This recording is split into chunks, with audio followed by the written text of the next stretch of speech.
السلام علیکم ورحمۃ اللہ وبرکاتہ۔ رب اشرح لی صدری ویسر لی امری واحلل عقدۃ من لسانی یفقہوا قولی۔ آج ہم اپنے سبق نمبر 3 کا آغاز کرتے ہیں۔ سبق نمبر 3، دین کی دعوت و تبلیغ۔ اس سے پہلے ہم نے دعا کی قبولیت کی 2 شرائط پڑھ لی تھیں۔ آج ہم دعا کے قبول ہونے کی تیسری شرط پڑھیں گے، دین کی دعوت و تبلیغ۔ دعا قبول ہونے کی تیسری شرط یہ ہے کہ دین کی دعوت اور اس کی تبلیغ و اشاعت کا کام ہوتا رہے۔ دین کی دعوت و تبلیغ کو عربی زبان میں امر بالمعروف والنہی عن المنکر کہا جاتا ہے، یعنی نیک باتوں اور کاموں کی ترغیب دینا اور برے کاموں اور بری باتوں سے لوگوں کو روکنا۔ امر بالمعروف و نہی عن المنکر امت محمدیہ پر اللہ تعالیٰ نے فرض کیا ہے۔ اگر پوری امت یہ کام کرنا چھوڑ دے تو تمام امت گنہگار ہوگی۔ اللہ پاک کا ارشاد ہے، کنتم خیر امۃ اخرجت للناس تأمرون بالمعروف وتنہون عن المنکر، کہ تم بہترین امت ہو جو عالم میں بھیجی گئی، حکم کرتے ہو اچھی باتوں کا اور منع کرتے ہو بری باتوں سے۔ اگر امت محمدیہ یہ کام چھوڑ دے تو ان کی فضیلت بھی ختم ہو جائے گی اور ان کی دعائیں بھی قبول نہیں ہوں گی۔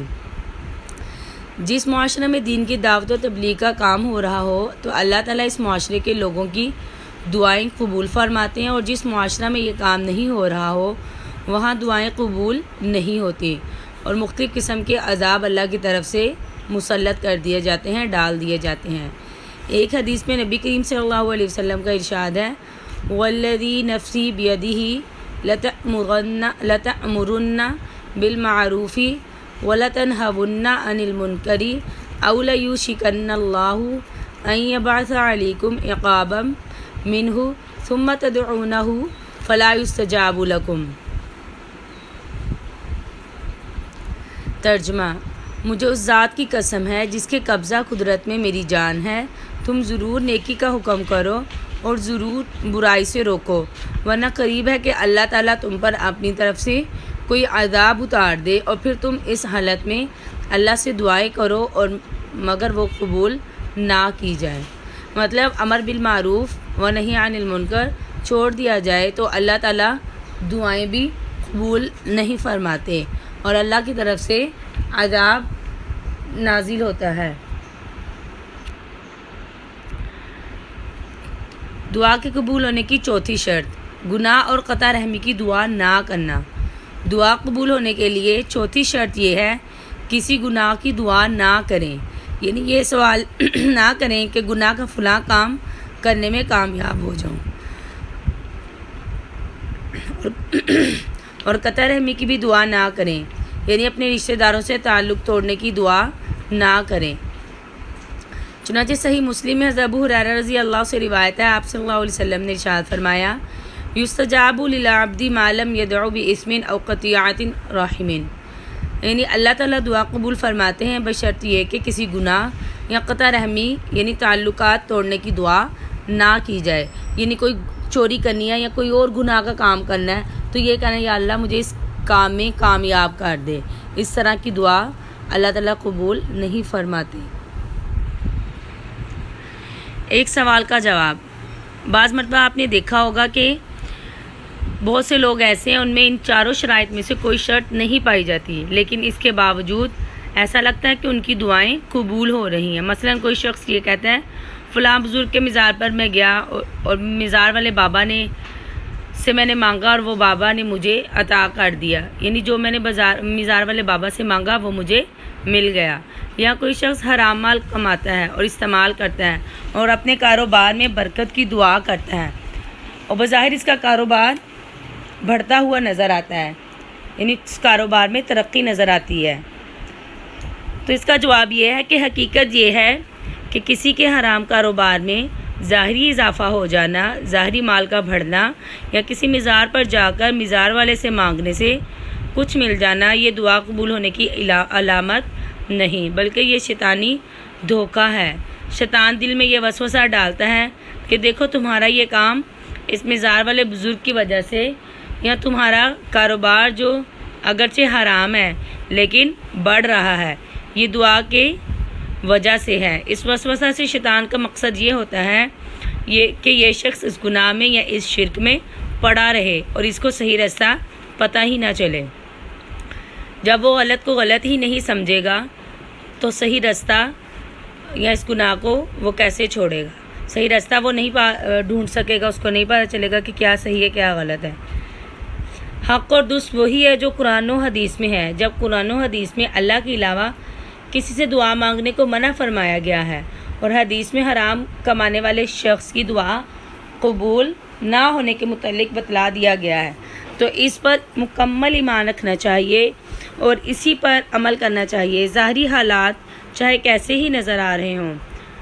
حقیقت یہ ہے کہ ایسے لوگوں کی ترقی عارضی مدت کے لیے ہوتی ہے، اور اگر وہ اپنے اس کاروبار سے اپنے غلط طریقے سے توبہ نہ کریں تو ان کا انجام بہت خطرناک اور عبرتناک ہوتا ہے۔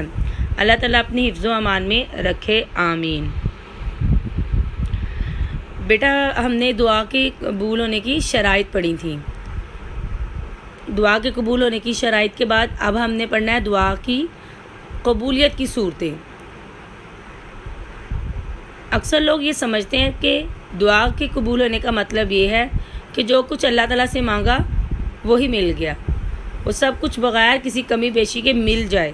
چنانچہ جو چیز مانگی اگر وہ نہ ملے تو سمجھتے ہیں ہماری دعا ہی قبول نہیں ہوئی، حالانکہ ایسا نہیں ہے، بلکہ دعا قبول ہونے کی مختلف صورتیں اور شکلیں ہیں جن کا ذکر آپ صلی اللہ علیہ وسلم نے فرما دیا۔ حدیث کے الفاظ اور ان کا ترجمہ ایسے ہیں: ما علی الارض مسلم یدعو اللہ تعالی بدعوۃ الا آتاہ اللہ ایاہا او صرف عنہ من السوء مثلها او یدخر له من الاجر مثلها ما لم يدعو باسم او قطيعة رحم فقال رجل من القوم اذا نكثر قال اللہ اکثر۔ حدیث کا مفہوم یہ ہے کہ جب مسلمان کوئی دعا کرتا ہے بشرط یہ کہ اس میں گناہ اور قطع رحمی کا سوال نہ ہو تو اللہ جل شانہ اس کی دعا کی وجہ سے اس کو 3 چیزیں عطا کرتے ہیں، یعنی 3 چیزوں میں سے ایک چیز اس کو ضرور ملتی ہے۔ یا تو اس کی دعا اسی دنیا میں اللہ تعالیٰ قبول فرما لیتے ہیں اور اس کا سوال پورا فرما دیتے ہیں، یعنی جو مانگتا ہے وہ دے دیتے ہیں، یا دعا کرنے والے کی مطلوبہ چیز کے بارے میں اس طرح عطیہ دیتے ہیں کہ اس پر آنے والی مصیبت کو ٹال دیتے ہیں، یعنی جو مانگا وہ تو نہیں ملا لیکن اس کے بدلے میں اللہ تعالیٰ کیا کرتے ہیں، آنے والی کوئی مصیبت کوئی تکلیف ٹال دیتے ہیں، یا اس کی دعا کو آخرت کے لیے ذخیرہ بنا کر رکھ لیتے ہیں جس کا ثواب آخرت میں دیں گے۔ یہ سن کر صحابہ نے عرض کیا اس طرح تو ہم بہت زیادہ کمائی کر لیں گے۔ آپ صلی اللہ علیہ وسلم نے فرمایا اس کے جواب میں اللہ تعالیٰ کی عطا اور بخشش اس سے بھی بہت زیادہ ہے۔ یعنی اس حدیث سے ہمیں 3 باتیں پتہ چلتی ہیں، مطلب قبولیت دعا کی 3 صورتیں ہیں۔ قبولیت دعا کی پہلی صورت یہ کہ جو مانگا وہی مل گیا، بشرط یہ کہ دعا مانگنے کی تمام شرائط پوری کی ہوں، یعنی جتنی شرائط ہم نے 4 پیچھے پڑھی ہیں وہ پوری ہوں، جو مانگا اللہ تعالیٰ وہ دے دیں گے۔ قبولیت دعا کی دوسری صورت یہ ہے کہ یہ ضروری نہیں کہ جو مانگا وہی مل جائے، بلکہ یہ ہوتا ہے کہ دعا مانگنے والے پر جو کوئی مصیبت آنے والی تھی وہ ٹل گئی۔ مثلا اللہ تعالیٰ سے مال و دولت مانگا لیکن وہ تو نہ ملا، بچے پر بیماری آنے والی تھی وہ کیا ہوئی، رک گئی۔ بعض مرتبہ ایسا ہوتا ہے کہ کوئی مخصوص چیز مانگی لیکن وہ نہیں ملی، لیکن کسی اور طرح سے کوئی اور حلال چیز مل گئی۔ جیسے بچے پر بیماری، مال و دولت مانگا لیکن وہ نہیں ملا، بچے پر بیماری آنی تھی وہ رک گئی، تو وہ جو پیسہ ادھر لگنا تھا وہ اللہ تعالیٰ نے اس طرح دعا مانگنے سے وہ بچا لیا۔ تیسری صورت آپ صلی اللہ علیہ وسلم نے یہ ارشاد فرمائی کہ دنیا میں اس دعا کا اثر نہیں ہوتا، نہ منہ مانگی مراد ملتی ہے، نہ کوئی مصیبت ٹلتی ہے، لیکن اس دعا کو اللہ تعالیٰ آخرت میں ثواب کے لیے محفوظ فرما لیتے ہیں۔ جب قیامت کے روز اعمال صالحہ کے بدلے ملیں گے تو جن دعاؤں کا اثر دنیا میں ظاہر نہیں ہوا تھا، یعنی جو دعائیں دنیا میں قبول نہیں ہوئی تھیں، اس وقت ان دعاؤں کے عوض بڑے بڑے انعامات ملیں گے، ان دعاؤں کے بدلے میں بڑے بڑے انعام ملیں گے۔